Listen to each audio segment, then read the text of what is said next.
जैसे आपको पता है कि जो 9th की जो है वो कंप्यूटर की न्यू बुक आई है, और जो कि कंपैरेटिवली जो पुरानी बुक है उससे थोड़ी सी डिफ़िकल्ट भी है। तो इसी डिफ़िकल्टी को मद्देनज़र रखते हुए स्टूडेंट्स, हम आपकी खिदमत में हाज़िर हैं और हम कोशिश ये कर रहे हैं कि ये जो आपके लेक्चर्स हैं चैप्टर वाइज, वो रिकॉर्ड करवाए जाएं और आपके पास अवेलेबल हों और आपको सुने। स्टूडेंट्स, आपसे सिंपल बेटा रिक्वेस्ट ये है कि आपने इन लेक्चर को सुनने के बाद आपने घर में अपनी टेक्स्ट बुक को सामने रखते हुए आपने उसको रीड करना, रीड करने के बाद उसके क्वेश्चन आंसर देखने और ख़ुद से भी मेहनत करनी बेटा, ठीक है। तो ये बुक थोड़ी सी कंपैरेटिवली डिफ़िकल्ट है, थोड़ी सी मेहनत करने वाली है, पुराने सिलेबस से थोड़ा सा हट के काम है। तो आज से हम शुरू करने जा रहे हैं 9th कंप्यूटर साइंस के जो लेक्चर्स हैं वो जो है एक सीक्वेंस के साथ आपको मिलेंगे, और आप मैं उम्मीद करता हूँ कि आप उसको एक सीक्वेंस के साथ रीड करेंगे और घर में बैठ के उसकी तैयारी करेंगे, ठीक है जी। तो हम स्टार्ट करते हैं जी।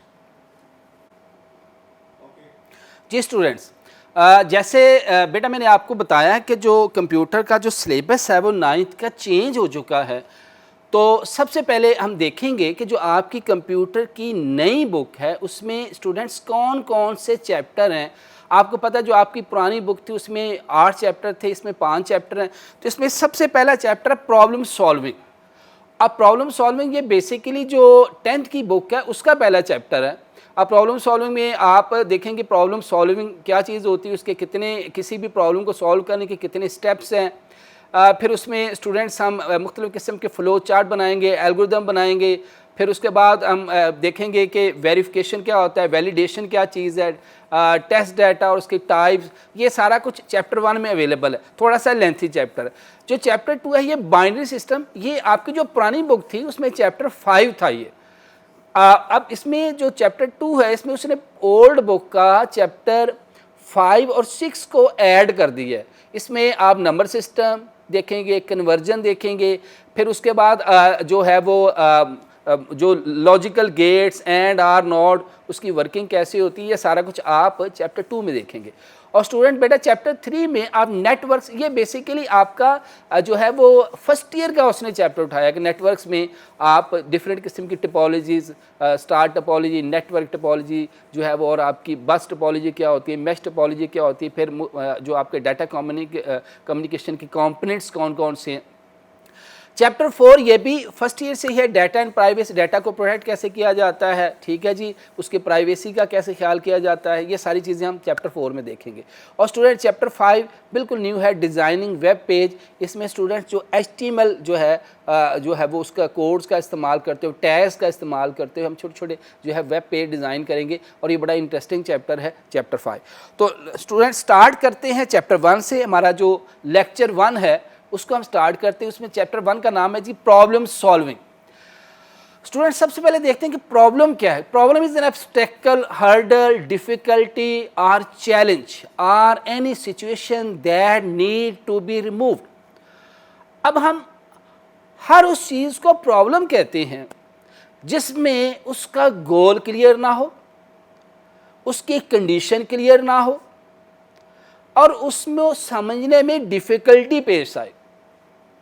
जब हम प्रोग्रामिंग पॉइंट ऑफ व्यू से बात करते हैं तो देखिए, जब भी कोई भी आपका क्लाइंट आपसे सॉफ्टवेयर डिज़ाइन करवाता है, कोई मेडिकल स्टोर वाला हो सकता है, कोई जनरल स्टोर वाला हो सकता है, कोई डिपार्टमेंटल स्टोर हो सकता है, कोई स्कूल एकेडमी वाला पर्सन हो सकता है, वो आपसे सॉफ्टवेयर बनवाने जा रहा है तो आप उसका कोई प्रॉब्लम है।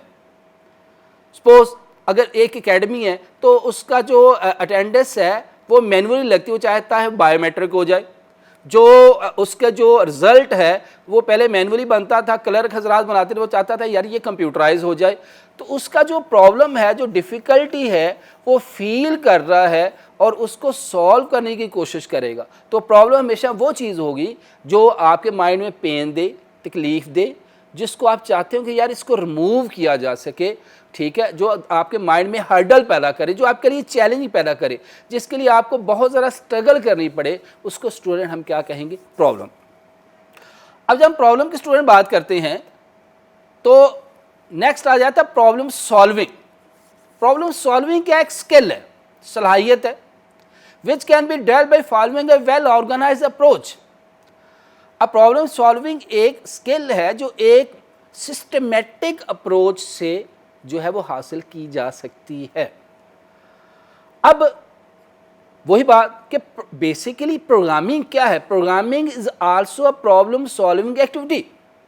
जैसे मैंने ऊपर प्रॉब्लम बताया कि कोई भी स्कूल एकेडमी वाला, कोई मेडिकल स्टोर वाला, कोई बेकरी वाला, वो उसका काम जो है वो कंप्यूटराइज नहीं है, वो उसको बहुत से प्रॉब्लम आ रहे हैं, बहुत से हर्डल आ रहे हैं, वो आपसे राब्ता करेगा कि मुझे एक सॉफ्टवेयर बना दिया जाए। कोई मेडिकल स्टोर वाला भी हो सकता है, आजकल आपने अक्सर देखा होगा ये bakery, medical store, general store, ये बड़े बड़े डिपार्टमेंटल स्टोर, ये सारे कंप्यूटराइज सर्विस प्रोवाइड कर रहे हैं।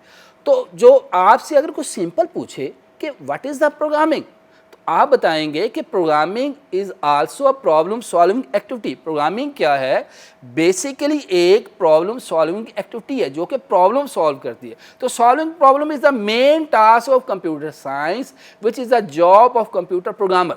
अब जब आप कंप्यूटर अपनी स्टडी कंप्लीट करते हैं तो प्रोफेशनल अपना डिग्री कंप्लीट करने के बाद आप क्या बनते हैं? सॉफ्टवेयर इंजीनियर बनते हैं, प्रोग्रामर बनते हैं, कोई नेटवर्किंग इंजीनियर बनता है, कोई हार्डवेयर इंजीनियर बनता है, को सिस्टम एनालिसिस बनता है, बहुत सी इसकी जो फील्ड्स आ जाती हैं। तो जो कंप्यूटर प्रोग्रामर है वो बेसिकली क्या करता है? लोगों के प्रॉब्लम को सॉल्व करता है। किससे? By using software, by using language, by using tool.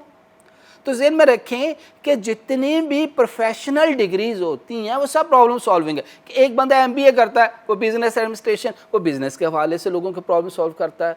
Even doctor, वो भी प्रॉब्लम सॉल्वर है, वो लोगों के प्रॉब्लम सॉल्व करता है। तो हर जो बंदा जो प्रोफेशनल है वो किसी ना किसी सूरत में लोगों के प्रॉब्लम सॉल्व करता है। मगर जो सॉफ्टवेयर इंजीनियर है, जो प्रोग्रामर है, वो सॉफ्टवेयर का इस्तेमाल करते हुए, प्रोग्राम का इस्तेमाल करते हुए वो लोगों की प्रॉब्लम सॉल्व करता है। अब हम स्टूडेंट बात करते हैं कि किसी भी प्रॉब्लम को सॉल्व करने के कितने स्टेप्स हैं। अब यहाँ पे ज़हन में रखिएगा कि ये प्रॉब्लम सॉल्विंग स्टेप्स है, किसी भी सॉफ्टवेयर को बनाने के स्टेप्स नहीं हैं, उसमें आगे फर्दर बहुत सी चीज़ें आ जाती हैं। तो जब भी हम किसी प्रॉब्लम को सॉल्व करेंगे तो ये 5 स्टेप्स हैं स्टूडेंट्स, इनको आपने एक सीक्वेंस के साथ लिखना है। इसका सीक्वेंस आपने ब्रेक नहीं करना। बस पहला है डिफाइनिंग अ प्रॉब्लम, दूसरा है अंडरस्टैंडिंग अ प्रॉब्लम, थर्ड है प्लानिंग अ सोल्यूशन, 4 है डिफाइनिंग कैंडिडेट सोल्यूशन, 5th है selecting the best solution. Student जब भी कोई शॉर्ट क्वेश्चन आ जाता है कि आप प्रॉब्लम सॉल्विंग के स्टेप्स लिखें तो स्टूडेंट्स इनको आपने एक सीक्वेंस के साथ लिखना है। पहला स्टेप, दूसरा, तीसरा, चौथा, पांचवा, ये स्टूडेंट्स आपने स्टेप्स को आगे पीछे नहीं करना, ठीक है? हर स्टेप दूसरे स्टेप के साथ इंटरलिंक है। ये नहीं हो सकता कि आप स्टेप 4 पहले लिख दें, 1 बाद में लिख दें, 2 एंड पे ले जाएं, 5 2 पे ले आएं, तो ये ऐसा नहीं होता। आपने एक सीक्वेंस के साथ जो है इन स्टेप्स को लिखना है। तो आइए स्टूडेंट्स इन स्टेप्स को हम एक एक करके देखते हैं। तो सबसे पहला स्टेप है defining the problem. Defining the problem is the initial stage of problem solving. सबसे initial stage है। A well-defined problem is one that does not contain any ambiguity. All the conditions are clear, specified, and it has clear goal. Students, हम किस problem को कहते हैं कि ये well defined है? ऐसा प्रॉब्लम जिसका गोल क्लियर हो, नंबर 2 उसकी एक कंडीशन क्लियर हो, फिर उसमें कोई एम्बिग्यूटी ना हो, यानी उसमें कोई ऐसी जो है वो इम्पॉसिबिलिटीज़ ना हो, ऐसी कन्फ्यूजन ना हो। तो हर वो प्रॉब्लम जिसमें ये 3 चीज़ें क्लियर हैं, गोल क्लियर है, कंडीशन क्लियर है और उसमें कोई कन्फ्यूजन नहीं है, तो हम कहते हैं ये एक वेल डिफाइंड प्रॉब्लम है। और ऐसा प्रॉब्लम जिसमें ये तीनों चीज़ें क्लियर नहीं हैं तो हम कहेंगे ये वेल डिफाइंड प्रॉब्लम नहीं है। अब आइंस्टाइन कहता है कि अगर मुझे आप कोई प्रॉब्लम दें और उस प्रॉब्लम को सॉल्व करने के लिए मुझे 1 घंटा दें तो मैं 59 मिनट उस प्रॉब्लम को डिफाइनिंग में लगाऊंगा और 1 मिनट उसके सॉल्यूशन को लगाऊंगा। तो डिफाइनिंग द प्रॉब्लम जो है वो सबसे इंपॉर्टेंट स्टेज है, ठीक है जी। मतलब मैं आपको कहता हूं जी कि आपने एक दिन में लाहौर से जाते हुए मुल्तान जाना, और जाना भी और वापस भी आना। आप सबसे पहले प्रॉब्लम को डिफाइन करेंगे। तो गोल क्या है? गोल ये है कि आपने लाहौर से मुल्तान आना जाना करना है, ठीक है जी। और कंडीशन क्या है? एक दिन में। उसमें एम्बिग्यूटी या उसमें जो कन्फ्यूजन क्या है कि क्या ये मुमकिन भी है या नहीं। या मैं आपको कहता हूँ एक दिन में चाह से हो गया आ जाए, आप कहेंगे सर ये तो बहुत मुमकिन ही नहीं है, ठीक है जी। तो इसमें जो एम्बिग्यूटी वो क्लियर नहीं है। तो हमेशा ज़हन में रखें, एक वेल डिफाइंड प्रॉब्लम क्या है कि जिसमें गोल क्लियर है, उसमें स्टूडेंट कंडीशन क्लियर है और उसमें कोई कन्फ्यूजन नहीं है। और ऐसा प्रॉब्लम जो वेल डिफाइन है, सबसे पहले आप उस प्रॉब्लम को वेल डिफाइन करेंगे। आप और कॉमन एग्जांपल है कि एक डॉक्टर जो है किसी पेशेंट को चेक करता है तो सबसे पहले उसको क्या करता है, उसके प्रॉब्लम को डिफाइन करता है। बाद दफ़ा डिफाइन करते हुए उसको काफ़ी टाइम लग जाता है, जब तक उसको डिजीज़ का पता नहीं चलता वो उसका जो है वो ट्रीटमेंट शुरू नहीं करता। Defining the problem is the most important step. अब अगर एक प्रॉब्लम वेल डिफाइन नहीं है तो हमने क्या करना है, उसके लिए स्ट्रेटजीज हैं टू डिफाइन द प्रॉब्लम। कौन कौन सी हैं जी? सबसे पहले गेन बैकग्राउंड नॉलेज, कि आपने देखना है कि ये जो प्रॉब्लम हम डिफाइन कर रहे हैं, क्या ये problem, we try to know the situation and circumstances in which the problem is happening. कि सबसे पहले हम क्या करेंगे कि ट्राई करेंगे कि आखिर की प्रॉब्लम आया क्यों, उसकी वजूहात क्या थी, उसकी सर्कमस्टांसेस क्या थी। तो जब भी हम ये तीन चीज़ें किसी प्रॉब्लम में हासिल करते हैं, उसका क्लियर गोल, कंडीशन और कोई उसमें कन्फ्यूजन ना हो, तो हम देखेंगे कि क्या ये जो प्रॉब्लम हम सॉल्व करने जा रहे हैं उसका बैकग्राउंड में, उसके नॉलेज में जाके देखेंगे, उसको देखेंगे कि ये जो है वो सिचुएशन क्यों आई, उसकी वजूहात क्या हैं।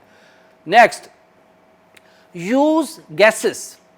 We try to guesses the unknown information through appropriate guesses. These guesses may be based upon our past experience. ये इसका की पॉइंट है, past experience, ठीक है। कि आपने उस प्रॉब्लम को अपने पास एक्सपीरियंस को देखना। बस सपोज करें मुझे कोई कहता है जी आपने एक मेडिकल स्टोर के लिए सॉफ्टवेयर डिज़ाइन करना, तो मेडिकल स्टोर के लिए मैंने बहुत से सॉफ्टवेयर बनाए, तो मेरे पास पास एक्सपीरियंस होगा कि उसमें क्या क्या चीज़ें हो सकती हैं। अगर मैंने किसी एकेडमी स्कूल के लिए, किसी कॉलेज के लिए सॉफ्टवेयर डिज़ाइन करना, तो मेरे पास बहुत सा पास एक्सपीरियंस होगा जिसमें कि मैं बहुत सी चीज़ें अपने पिछले एक्सपीरियंस से भी गेन करूँगा। तो यूज़ गैसेस में the key point is to based upon past experience, कि आप अपने पास्ट एक्सपीरियंस से भी नॉलेज लेंगे। नेक्स्ट है जी ड्रॉ पिक्चर। अब आमतौर पे कहा जाता है कि picture speak louder than word. Picture जो है वो ज़्यादा ऊंची आवाज़ में बोलती हैं वर्ड की निस्बत। बस सपोज करें कि आप जा रहे हैं, मोटरसाइकिल पे जा रहे हैं, गाड़ी पे जा रहे हैं, अचानक ट्रैफिक का सिग्नल ग्रीन हुआ, रेड हुआ, फौरन रुक जाएंगे, ग्रीन हुआ चलना शुरू कर देंगे।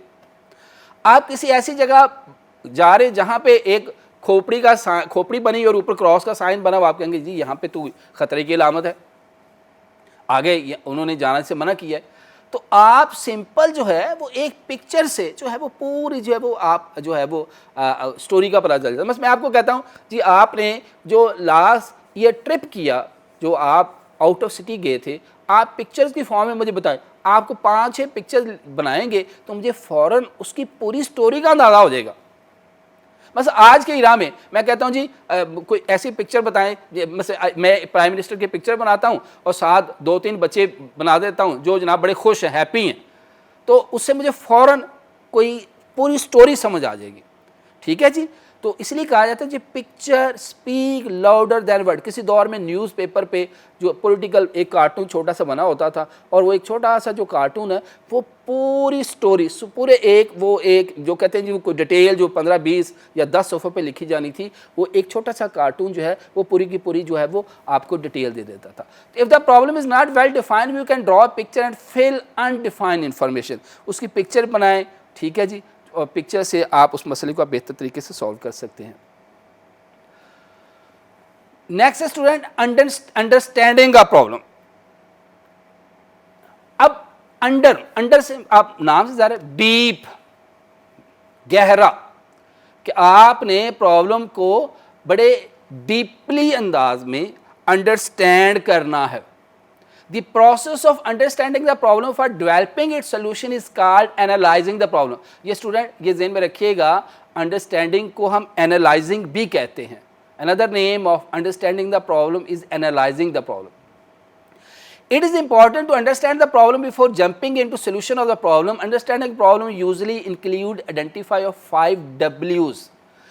हमारा जो प्रॉब्लम की अंडरस्टैंडिंग है वो स्टूडेंट्स 5 W's पे बेस करती है।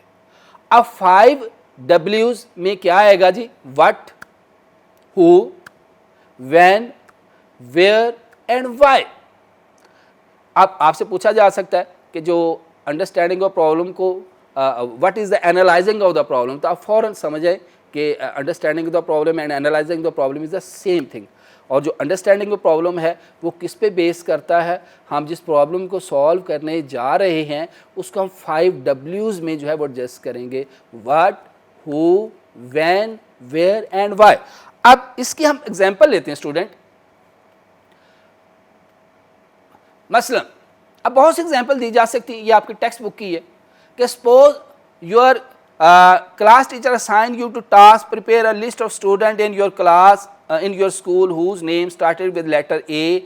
The list is required in order to prepare the alphabetic directory of all students and there is only 1 week to complete the task। We can analyze this problem by identifying the 5 W's। कहता है आपको class में जो आपका teacher है वो कहता है जी आपने एक अल्फ़ाबेटिकल डायरेक्टरी लिस्ट बनानी है तमाम स्टूडेंट्स की जो कि जिनका नाम जो है वो ए से शुरू हो, ठीक है, और इसके लिए उसने स्टूडेंट टाइम कितना दिया है? 1 वीक। तो देखें ये बड़ा आप इसकी घर में और भी बहुत से तरीक़ों से प्रैक्टिस कर सकते हैं।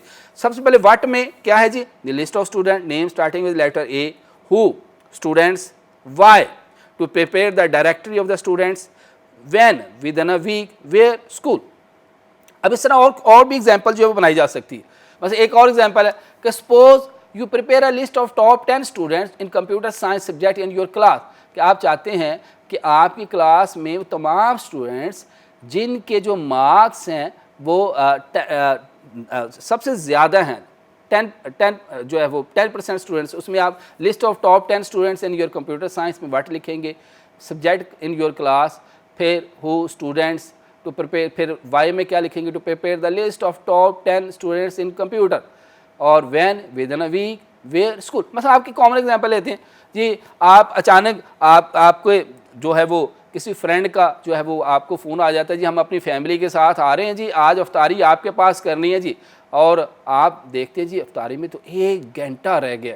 तो आप क्या करते हैं जी? इसमें इसको 5 W's में हम कैसे जो है वो करेंगे कि आप व्हाट में क्या तैयारी आपने करना है जी? इफ्तारी जो है तैयार करनी है। हु अपने फ्रेंड्स के लिए, वाई टू ताकि वो उनको उनकी इफ्तारी करवाई जा सके, जो है वो एक स्वाब मिले, और टाइम कितना है? Within 1 hour. वो कहते हैं जी 1 घंटे पहले फ़ोन आया जी मैं इफ्तारी के लिए आ रहा हूँ, 1 घंटे में आपने इफ्तारी जो है उसके लिए प्रिपेयर करनी है। वेयर अंडर सोसीबत है घर में। तो इस तरह से बहुत सी कॉमन सी एग्जांपल जो हैं वो आप इसमें एडजस्ट कर सकते हैं 5 W's में।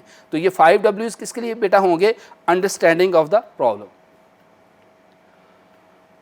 अब नेक्स्ट आ जाती है planning the solution of the problem.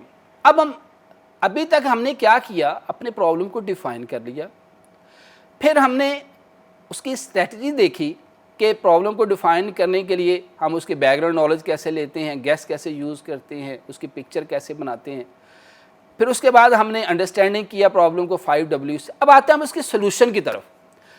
Planning the solution of the problem is the creative stage of the problem solving. ये सबसे अहम है, अंडरस्टूड बात है। It refer to dividing the problem into steps. कहता है ये रेफर करता है कि आप प्रॉब्लम को छोटे छोटे स्टेप्स में डिस्ट्रीब्यूट करते हैं, and arranging them into proper order that will be solve the problem. फिर उसको आप प्रॉपर ऑर्डर में सॉल्व करते हैं।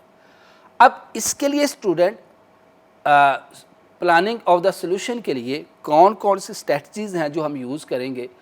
तो सबसे पहले है डिवाइड एंड कंकर। This strategy divide the complex problem into smaller problem.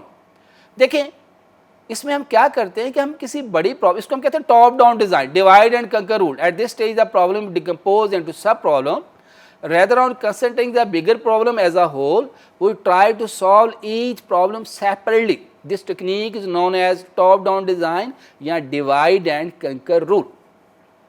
अब इसमें हम क्या करते हैं कि एक बड़े प्रॉब्लम को छोटे छोटे हिस्सों में डिकम्पोज कर देते हैं।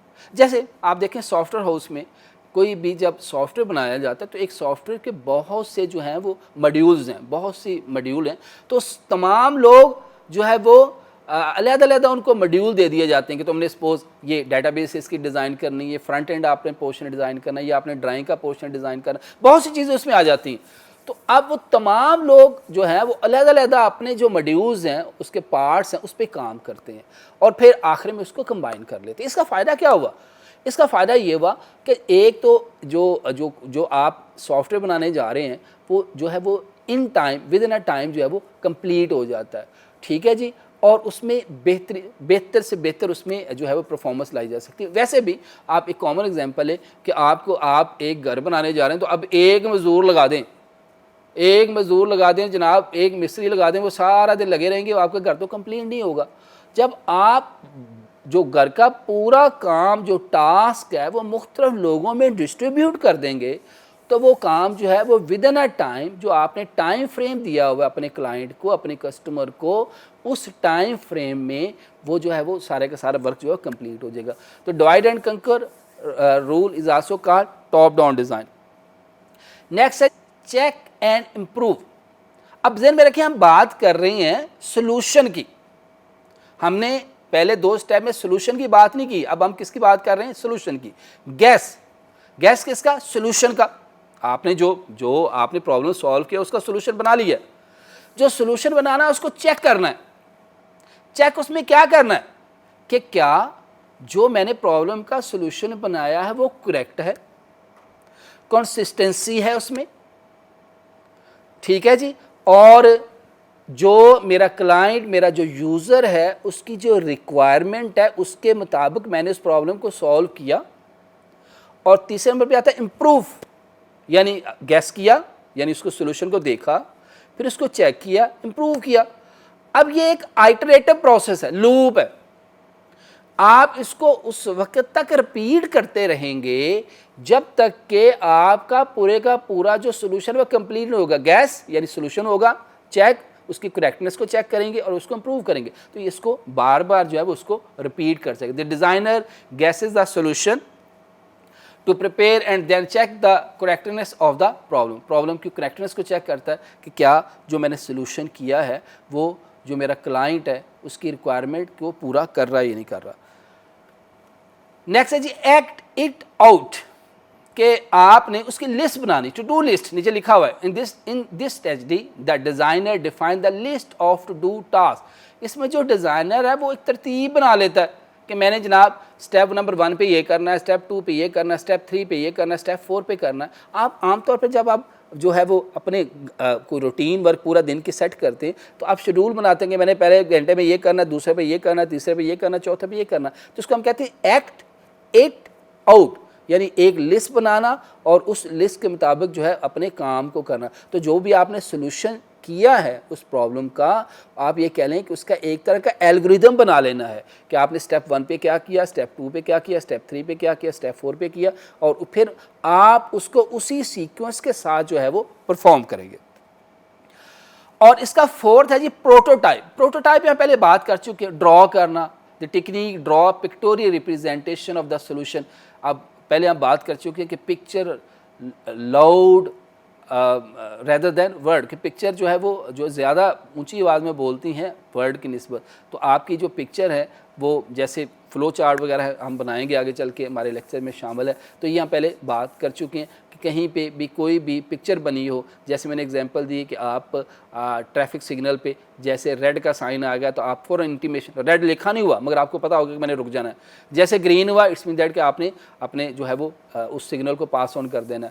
कहीं पर आप गए हैं तो अगर एक खोपड़ी का साइन बना और ऊपर क्रॉस बना हो तो आप कहेंगे नहीं जी ये जो है वो अपना या ये जो इस एरिया में नहीं जाना। यहाँ किसी जगह पे आपका एक जो है माइक का साइन बना और ऊपर क्रॉस बना हुआ, इट्स मीन दैट वहाँ पे ये इंटीमेशन दी कि यहाँ आप ऊंची आवाज़ में नहीं बोल सकते। ठीक है जी। तो ये जो पिक्चर्स हैं ये लाउड होती हैं एज कंपेयर टू वर्ड्स। अब आ जाते हैं स्टूडेंट कैंडिडेट सोल्यूशन।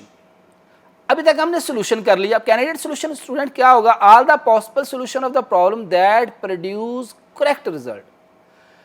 अब जब हम किसी प्रॉब्लम का सोल्यूशन करते हैं तो हमारे पास बहुत से सोल्यूशन आ जाते हैं। The word candidate refers to something spontaneous and unplanned, यानी वर्ड कैंडिडेट से क्या मुराद है कि ऐसी चीज़ जो समथिंग स्पॉन्टेनियस है और जिसमें कोई भी प्लानिंग शामिल नहीं है। यानी आपने एक प्रॉब्लम सॉल्व किया है, उसके बहुत से सोल्यूशन निकल आए हैं। अब ज़रूरी नहीं है कि वो जो सोल्यूशन निकले हैं वो सारे के सारे करेक्ट हैं, आपने उसमें से बेस्ट सोल्यूशन चूज करना है। तो जब एक प्रॉब्लम के बहुत से सोल्यूशन जो है वो आपके सामने आ जाएं और आपने उनमें से बेहतरीन सोल्यूशन जो है वो सिलेक्ट करना, तो जो बेहतर सोल्यूशन का आ जाना, that phase is called candidate solution.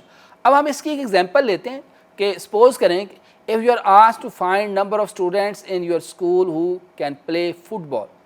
आपको कहा जाए कि आप अपने स्कूल से तमाम वो स्टूडेंट्स जो हैं वो उसको काउंट करें कि जो अच्छा फुटबॉल खेल सकते हैं। इसमें मुख्तलिफ तरीके हैं कि you can estimate by finding the football player in your class and then multiply it by total number of classes in your school. बस एक तरीका तो ये हो सकता है कि आप हर क्लास में जाएं और वहाँ जाके जनाब बच्चों को कहें जी हैं अपने जो है वो बच्चे जो फुटबॉल खेल सकते हैं वो अपने हाथ ऊपर करें और उनको काउंट कर लें। थोड़ा सा लेंथी प्रोसेस है। दूसरा ये हो सकता है कि आप अपनी क्लास में जितने स्टूडेंट फुटबॉल खेल सकती हैं वो लें, सपोज 5 स्टूडेंट्स है, 6 स्टूडेंट्स है, उसको आपके स्कूल में जो टोटल नंबर ऑफ क्लासेस हैं उसके साथ मल्टीप्लाई कर लें। इससे आपको एग्जैक्ट सोल्यूशन तो नहीं मिलेगा मगर थोड़ा सा करीब करीब ज़रूर मिलेगा। ठीक है, पहला तो ये कि क्लासों में जाके विज़िट कर लें खुद।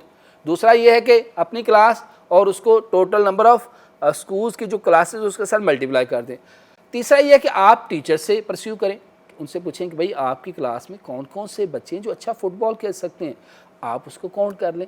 तो ये देखें ये सारे जो है ये कैंडिडेट सोल्यूशन है जो कि करीब करीब तो हो सकते हैं मगर 100% ठीक नहीं हो सकते। बस मैं आपको कहता हूँ जी आप अपनी क्लास में जो स्टूडेंट्स हैं उनकी एवरेज हाइट फाइंड करनी है। तो आप मुख्तलिफ तरीक़ों से फाइंड कर सकते हैं। एक तो ये कि आपके पास वेंची टेप होगी, आप बच्चे को खड़ा करके आप उससे मेजर कर सकते हैं। ठीक है, या ये भी कर सकते हैं कि जनाब आपकी जो टेक्स्ट बुक है तकरीबन 8 सेंटीमीटर या कोई बड़ा रजिस्टर ले लें, उसकी मेजरमेंट देख लें कितनी है, आप उससे मैच करते हुए मेजर करते करते उस बच्चे की हाइट फाइंड कर सके। ठीक है, तो मुख्तलिफ किस्म से मुख्तलिफ मेथड से जो है वो आप जो है वो किसी भी जो बच्चा है जो उसकी हाइट को आप मैच करें। तो ये सारे स्टूडेंट क्या है आपके कैंडिडेट सोल्यूशन है जो कि 100% ठीक तो नहीं हो सकते मगर उसके जो है वो करीब करीब हो सकते हैं। ठीक है जी, नेक्स्ट। अब उसमें सबसे बेहतरीन सोल्यूशन को सिलेक्ट करना। After defining the candidate solution only one solution can be selected. कहता है जब आप बहुत से आपके पास सोल्यूशन आ जाते हैं तो आप उसमें बेहतरीन सिलेक्ट करते हैं। आप बेहतरीन सोल्यूशन जब सिलेक्ट करते हैं तो उसका क्या क्राइटेरिया होगा? सबसे पहले स्पीड, कि जो आप बेहतरीन सोल्यूशन हमने लिया है, the selected solution of the problem should be efficient, बहुत बेहतर हो, तेज़ हो। ठीक है जी, आपने सपोज़ आप गूगल मैप से आप जो है वो देखते हैं कि जी लाहौर से कसूर जाना है आपने, तो आपको बेस्ट सोल्यूशन उसका देगा। तो आपको वो बेस्ट सोल्यूशन ज़्यादा जो ऑप्टिमल फॉर्म में होगा जिसमें आपका जो है वो डिस्टेंस कम से कम हो। वैसे तो आप बहुत से तरीक़ों से जा सकते हैं, आपके 2-3 मेथड से 2-3 रास्ते हैं जहाँ से आप कसूर जा सकते हैं लाहौर से, मगर जो आपका बेहतरीन जो है सोल्यूशन होगा आपको गूगल मैप जो है वो प्रोवाइड करेगा। तो उसमें सबसे पहले ये कि स्पीड, जो आप प्रॉब्लम सॉल्व करने जा रहे हैं उसकी स्पीड बहुत ज़्यादा एफिशिएंट होनी चाहिए, बहुत ज़्यादा बेहतर होनी चाहिए। नेक्स्ट कॉस्ट, कि आपकी जो है वो जो है वो कॉस्ट उसको बनाने में जो है वो कॉस्ट जो है कम से कम लगे। आपकी जो चूँकि जब भी आपका जो जब आप कोई सॉफ्टवेयर डिज़ाइन करते हैं तो उसमें बहुत बल्कि ज़्यादा रोल जो है वो आपके क्लाइंट का होता है, उसकी रिक्वायरमेंट को देखना पड़ता है कि वो आप कितनी कॉस्ट का सॉफ्टवेयर डिज़ाइन करवाना चाह रहा है, उसकी टाइम फ्रेम क्या है, बहुत सी चीज़ों को मद्देनज़र रखते हुए आप जो है वो अपना काम करते हैं। तो जो आपने बेहतरीन प्रॉब्लम सॉल्व किया है उसके सोल्यूशन में जो है वो आपने क्या क्या देखा। उसके बाद कम्प्लेक्सिटी के आपने जो है वो जो प्रॉब्लम सॉल्व किया है उसमें जो है वो कहीं मुश्किल तो नहीं है, कोई पेचीदा तो नहीं है, उसमें कोई डिफ़िकल्टी नहीं है, ये सारी चीज़ें आपने उसमें देखनी है। अब स्टूडेंट इसमें आप इसकी एग्जांपल भी ले सकते हैं कि सपोज़ करें कि आपको कहा जाता है कि आप अपनी पूरी जो क्लास है उसका जो है वो उसका जो रिज़ल्ट है या तमाम स्टूडेंट्स को जो नाम है वो आप जो है वो ऑनलाइन वेबसाइट पे डाल दें। अब उसको देखें, सिलेक्ट करने के बेहतरीन मेथड है, उसको सिलेक्ट करने के बेहतरीन मेथड है। तो उसमें एक तो ये है कि आप जब अपने उस वेबसाइट पे जाएंगे तो आप एक एक करके एक सीक्वेंस के साथ आप जो है वो जो उसको रिज़ल्ट जो स्टूडेंट्स के नेम है वो उसको सर्च कर सकते हैं। दूसरा तरीक़ाकार क्या है कि आप उसका जो प्रिंट आउट ले लें, ठीक है जी। दूसरा क्या है, उसका प्रिंट आउट ले लें कि आप प्रिंट आउट लें और जनाब उसको आप जो भी रिक्वायर्ड स्टूडेंट्स है उसको आप एक्सेस कर सकते हैं। तीसरा ये हो सकता है कि आप अपनी पूरी जो स्टूडेंट्स की जो नेम है उसको माइक्रोसॉफ्ट एक्सेल की शीट पे ले आएँ। तीसरा सोल्यूशन ये भी हो सकता है। और फोर्थ सोल्यूशन ये भी हो सकता है कि आप ये एक शॉर्टकट की होती है Ctrl+F, आप उसको प्रेस करें और जो है वो अपने जो है वो रिक्वायर्ड स्टूडेंट को जो भी आप स्टूडेंट को फाइंड करना चाहे उसको फाइंड कर लें। तो ये स्टूडेंट आज का लेक्चर था, इसका मैं थोड़ा सा आपको जल्दी जल्दी जो है वो रिव्यू दूंगा ताकि जो है वो आप उसको जो है वो इसमें बेटा आज हमने बात की कि सबसे पहले प्रॉब्लम क्या होता है। प्रॉब्लम जो है वो कोई भी हर्डल, पेन और जिसका गोल क्लियर ना हो, जिसकी कंडीशन क्लियर ना हो और उसमें जो है वो आपका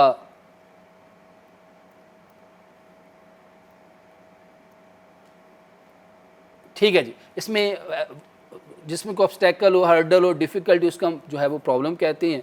और जो प्रॉब्लम सॉल्वर एक स्किल है और जो प्रोग्रामिंग बेसिकली स्टूडेंट क्या है, एक प्रॉब्लम सॉल्विंग स्किल है, ठीक है जी। और जो प्रोग्रामर है उसका बेसिक काम ही ये होता है कि लोगों के प्रॉब्लम सॉल्व करना। फिर स्टूडेंट हमने बात की थी कि प्रॉब्लम सॉल्व करने के जो है वो 5 स्टेप्स हैं। Defining the problem, understanding the problem, planning the solution, defining candidate solution and selecting the best solution. दोबारा फिर बताता चलो बेटा, इसको एक सीक्वेंस के साथ लिखना है। डिफाइनिंग द प्रॉब्लम में मैंने बताया था कि 3 चीज़ें हमने देखनी है कि प्रॉब्लम जो है उसका गोल क्लियर हो, उसमें कोई उसकी कंडीशंस क्लियर हो और उसमें किसी किस्म की एम्बिग्विटी ना हो, ठीक है। और जब ये तीनों चीज़ें उस प्रॉब्लम में डिफाइनिंग में नहीं है तो आप उसको एक स्ट्रेटजी है जिसके ज़रिए आप उसको गेन कर सकते हैं। गेन बैकग्राउंड नॉलेज, इसमें आप देखते हैं कि आखिर ये प्रॉब्लम आया क्यों, उसकी हैपनिंग क्यों हुई यूजिंग गैसेस में हम क्या करते हैं कि अपने पास एक्सपीरियंस को देखते हुए आप जो है उसको जो वो सॉल्व करने की कोशिश करते हैं कि पास में भी आपने उससे मिलते जुलते प्रॉब्लम सॉल्व किए होंगे। और ड्रॉ पिक्चर में आप क्या करते हैं, उसके पिक्चर बनाते हैं, डिज़ाइन करते हैं। फिर स्टूडेंट हमने बात की थी अंडरस्टैंडिंग द प्रॉब्लम में कि आप अंडरस्टैंडिंग प्रॉब्लम को बेटा हम एनालाइजिंग द प्रॉब्लम कहते हैं। इसमें 5 W's होते हैं, what, who, when, where and why. और फिर हमने इसकी 2 एग्जांपल की थी। मैंने कहा था ज़रूरी नहीं कि स्टूडेंट ये एग्जांपल आप यही वाली की, कोई सी भी कर सकते हैं। जैसे ये मैंने एक स्टूडेंट की थी जिसमें आपने तमाम स्टूडेंट जिसका नाम ए से शुरू होता है अपनी क्लास के अंदर सर्च करना है, फिर लिस्ट ऑफ टॉप 10 स्टूडेंट्स। तो ये कोई सी भी ज़रूरी नहीं कि ये वाली या टेक्स्ट बुक वाली एग्जांपल की जा सके, आप कोई भी एग्जांपल जो कर सकते हैं। फिर स्टूडेंट हमने बात की थी planning with solution of problem में एक क्रिएटिव स्टेज है। इसमें हम प्रॉब्लम को हम क्या करते हैं, डिकम्पोज करते हैं। इसके लिए स्ट्रेटजी कौन सी थी, डिवाइड एंड कंकर, जिसको बेटा हम टॉप डाउन डिज़ाइन भी कहते हैं, जिसमें हम कम्प्लेक्स प्रॉब्लम को छोटे छोटे हिस्सों में डिकम्पोज कर देते हैं। फिर चेक एंड इम्प्रूव, कि आप उसके सोल्यूशन को चेक करते हैं और उसको इम्प्रूव करते हैं। ये एक आइटरेटिव प्रोसेस है जब तक कि आपके पास 100 करेक्ट 100% करेक्टनेस ना आ जाए, आप इस प्रोसेस को रिपीट करते रहते हैं या यूज़र की रिक्वायरमेंट पूरी ना हो जाए। फिर एक्ट इट आउट में आप क्या करते हैं, लिस्ट बनाते हैं, एक एल्गोरिथम की शेप देते हैं। फिर प्रोटोटाइप में आप उसकी क्या करते हैं, एक पिक्चर बनाते हैं। फिर स्टूडेंट हमने बात की थी फोर्थ स्टेप में कैंडिडेट सोल्यूशन में, कि ये कैंडिडेट सोल्यूशन बेसिकली क्या होता है कि जो समथिंग स्पॉन्टेनियस एंड अनप्लान्ड, और एक प्रॉब्लम के जब बहुत से मल्टीपल सोल्यूशन आ जाए, ठीक है, जो कि ज़रूरी नहीं कि सारे सही हों, आपने उसमें बेस्ट चूज़ करना, उसको बेटा हम कैंडिडेट सोल्यूशन कहते हैं। उसकी हमने एग्जांपल की थी कि जनाब सपोज करिए आपको कहा जाता है जी आप फुटबॉल के जो जितने स्टूडेंट खेल सकते हैं, तो आप उसको जो है वो कैसे कैंडिडेट उसके बना सकते हैं। मैंने कहा था एक ये है कि टीचर से पूछ लें, हर क्लास में जाके इंडिविजुअली देख लें कौन कौन से बच्चे कितने फुटबॉल खेल सकते हैं, या एक क्लास में जितने खेल सकते हैं उसको टोटल क्लासेस से डिस्ट्रीब्यूट कर दें। इसकी फिर मैंने एक आपको बुक वाली भी एग्जांपल दी थी, तो आप कम से कम कैंडिडेट सोल्यूशन में 2 एग्जांपल ज़रूर दीजिएगा। उसमें नेक्स्ट हमने बात की थी सेलेक्ट द बेस्ट सोल्यूशन। जब आपके पास मल्टीपल सोल्यूशन आ गए हैं, तो आपने स्टूडेंट बेहतरीन सोल्यूशन को सिलेक्ट करना है। जब बेहतरीन सोल्यूशन को सिलेक्ट करना, तो उसका क्या क्राइटेरिया होगा कि उसकी जो है वो स्पीड के हवाले से एफिशिएंट होना चाहिए, ठीक है जी। फिर उसकी कॉस्ट जो है वो भी देखनी कि ये जो उसने कॉस्ट आपको उसने दी हुई है, किसी कॉस्ट में हमारी वर्किंग होनी चाहिए, उसके भी आपने देखनी, और इफेक्टिव होना चाहिए, और कम्प्लेक्सिटी पेचीदा नहीं होना चाहिए। Selection problem of the should not be complicated. Thanks बेटा, ये आपका फर्स्ट लेक्चर था। इंशाल्लाह स्टूडेंट हम जो है वो कल जो है वो लेक्चर नंबर 2 शुरू करेंगे। आपसे स्टूडेंट बेटा यही रिक्वेस्ट है कि आपने अपनी टेक्स्ट बुक में के सारे टॉपिक को थॉरली एक दफ़ा रीड करना है, और रीड करने के बाद उसको लर्न ज़रूर करें। अगर सिंपल आप लेक्चर सुन लेंगे और आपने बेटा उसको बुक से रीड नहीं किया, तो आपके लिए जो प्रॉब्लम हो जाएगा। अब ये जितने भी टॉपिक हैं इसमें बेटा छोटे छोटे क्वेश्चन भी बन सकते हैं कि what do you mean by problem solving, how many steps necessary to solve the problem, what is that defining the problem. फिर उसमें डिफाइनिंग द प्रॉब्लम में क्या क्या स्ट्रेटजीज हैं, उसमें आप जो है वो गैस कर सकते हैं, बैकग्राउंड नॉलेज। फिर आपका अंडरस्टैंडिंग प्रॉब्लम में 5 Ws क्या चीज़ है उसके बारे में पूछा जा सकता है, उसकी कोई एग्जांपल पूछी जा सकती है। फिर कैंडिडेट सोल्यूशन एक अलग क्वेश्चन पूछा जा सकता है। सिलेक्ट द बेस्ट सोल्यूशन, ये भी एक सेपरेट क्वेश्चन पूछा जा सकता है। ये भी पूछा जा सकता है कि पूरे 5 के 5 स्टेप ये लॉन्ग में पूछे जा सकते हैं कि आप किसी भी प्रॉब्लम को सॉल्व करने के लिए कितने स्टेप्स और उनको इन डिटेल एक्सप्लेन करें, ये भी पूछा जा सकता है। थैंक्स बेटा, अल्लाह हाफ़िज़।